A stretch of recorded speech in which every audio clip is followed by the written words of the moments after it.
After the acting Attorney General, Sally Yates, addressed Trump's immigration executive order and claimed that she would not defend it because she believes that it's unlawful, Donald Trump decided to take matters into his own hands and fired her.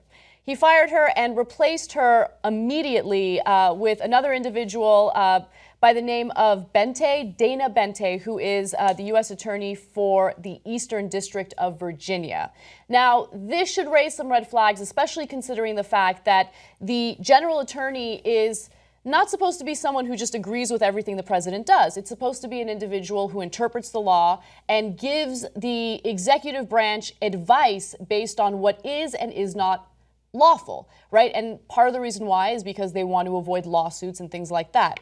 Now, Yates, according to a White House letter, had, quote, betrayed the Department of Justice by refusing to defend the order, a White House press release said. Now, to give you some more information about her replacement, Dana Boente, the U.S. Attorney for the Eastern District of Virginia, has replaced her as acting Attorney General. Boente was appointed to the U.S. Attorney position by former President Obama in 2015. Now, I should note that Boente has been very open about the fact that he plans on defending Donald Trump's immigration order, and that's precisely the reason why he will be the acting Attorney General until Jeff Sessions gets confirmed.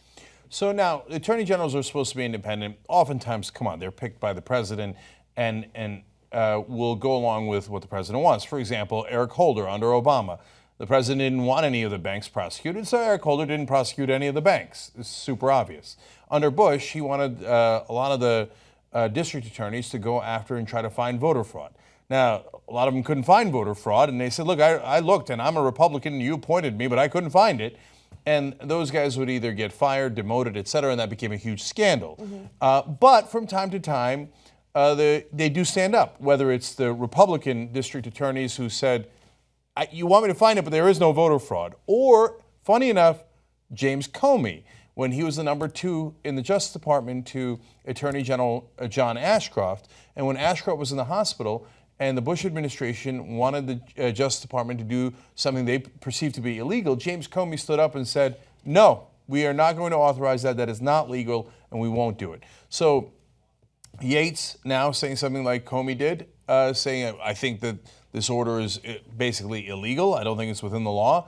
And so I'm going to tell the people who work under me in the Justice Department to not follow it because that is my constitutional duty. Right. So, again, it's important for the president to listen to the legal advice of the attorney general. Otherwise, there's really no point in having an attorney general. You're supposed to accept the legal analysis of this individual, and of course Trump just doesn't like the fact that she doesn't agree, and so she fired her immediately.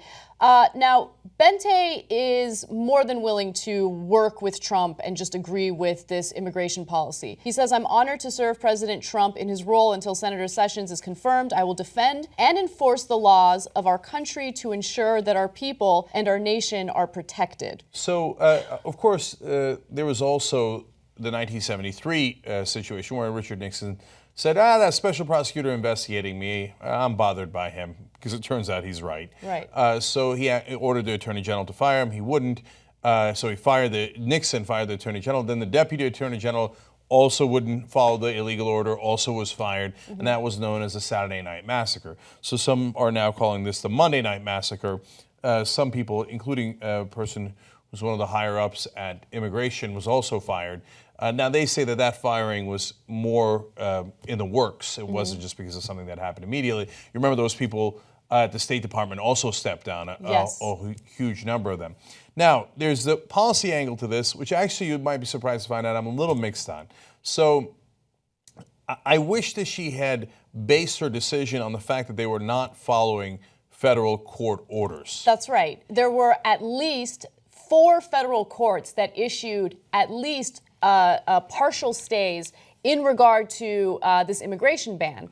And so, yeah, you're right. She could have used that to strengthen her argument, but she didn't, and I think that worked against her. So let me break it down this way. So there's, on the issue of the legality, there's 2 different components. So the order itself is a travel ban that is arguably illegal or unconstitutional, but it is arguable. So first off, if you just said, hey, as President Obama did in 2011, we have a specific situation here where we have let people into the country who we just found out planted a roadside bomb back in 2005 in Iraq against our troops. So what we're going to do is we're not going to do a complete ban like Trump is, and we're not going to do it based on religion like Trump is. Trump has said that he's prioritizing Christians, right? But we are going to slow down just from this country, slow down immigration until we can figure out if the same loophole that they used to get in is being used by anybody else. And then once they did, they picked up, but during that entire 6-month period, it was not a hard ban. People were still being admitted. Right. So there's a big difference there. Now, so that also does mean, though, can the president control the flow of immigration from certain countries? As a general principle, yes. So the order could be legal. Now, on the other hand, if the president said, you know, I'm going to target predominantly black countries, and I'm going to prioritize white people from South Africa and former Rhodesia, if you want to go back that far. And but I'm going to deprioritize black people because we got a problem with black people, and we got to sort it out. We got to figure out what the hell's going on before I let black people in this country. Now, if he had said that, then yes, you would have significant issues with illegal or unconstitutional actions.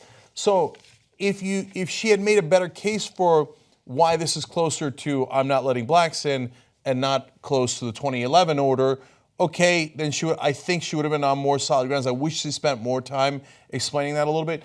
But then secondly, the second component is, well, who decides whether it's illegal or unconstitutional? Well, that part is clear. It's the courts. So an attorney general can say, hey, until the courts sort it out, until we got to figure out what's going on here, right? Until they do, and I'm going to let the courts decide whether we should proceed as they're sorting it out. And the courts have decided. They said a stay means do not act upon this order. It is now illegal to act upon this order until we have final adjudication through the court system. So for me, that is actually the most concerning part about all of this, right? There are many elements to the story that I think people should be concerned about. The fact that Sally Yates gets fired just because she disagrees with Donald Trump. The fact that, you know, the rollout of this executive order was lacking any and all nuance. It led to a lot of confusion. People are still wondering whether or not this is going to impact green card holders. So there's that issue as well. But for me, the part that concerns me is the fact that there are 4 federal courts who, again, have issued at least partial stays, and the Trump administration has essentially said, we don't care, we're going to move forward,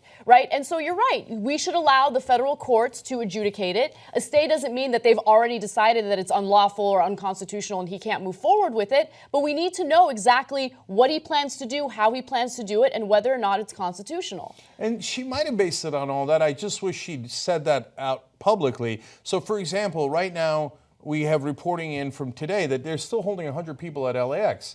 But they've been ordered by federal courts not to hold those people. So that's the law of the land. And Trump says, I don't care about the law of the land. That's when an attorney general says, and she did, again, just wish she'd clarified a little better.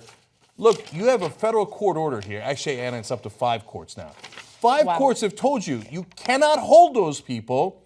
Your executive order has been stayed. That means it is not in effect. If you want me to say it's in effect, I would be in violation of federal court orders, and I'm not going to do that because I'm a lawyer. In fact, I'm the top lawyer as the acting attorney general. So that's on the policy grounds. On the political end, unfortunately, I don't have good news for us. I think that this will play well, not just for his base, but maybe even for some people in the middle. Like, progressives already can't stand him, and for them, this is another. It's not the straw that broke the camel's back. The camel's back was already obliterated, right? But he seems strong and decisive here. I gave you an order, you didn't follow it. Just like at the end of Celebrity Apprentice, you're fired, right? Oh, so okay. Just as a matter of politics. Yeah, sure. The firing worries me, but okay. So what about him completely ignoring these courts, these federal courts? No, that's what. Is that something that's going to play well with independent voters? So that is also a great question about politics, and that totally depends on the Democrats. So if the Democrats keep getting distracted, and and it's understandable given how many things he's throwing out there, 100 miles an hour, right? And lose focus on what the important parts are. You've got to build a great case. So what the Democrats should be doing right now is follow court orders. Otherwise, what you're doing is illegal. And there's only one remedy for a president who's acting illegally, and that is impeachment. You've already got 20 Republicans who have voiced concern about the ban, which is unusual for Republicans. Yes? So now you need those guys if you're going to put real pressure, not to say that you're going to impeach Trump tomorrow, but to put pressure on Trump to go, oh, wait, I see how this is costing me politically. So Democrats, focus on the court orders. They're amazing in their incompetence. So, I mean, look, that's part of the reason we started the Justice Democrats, because strong progressives wouldn't make these mistakes. Fix the media. Be the media. Come join us. tytnetwork.com/join.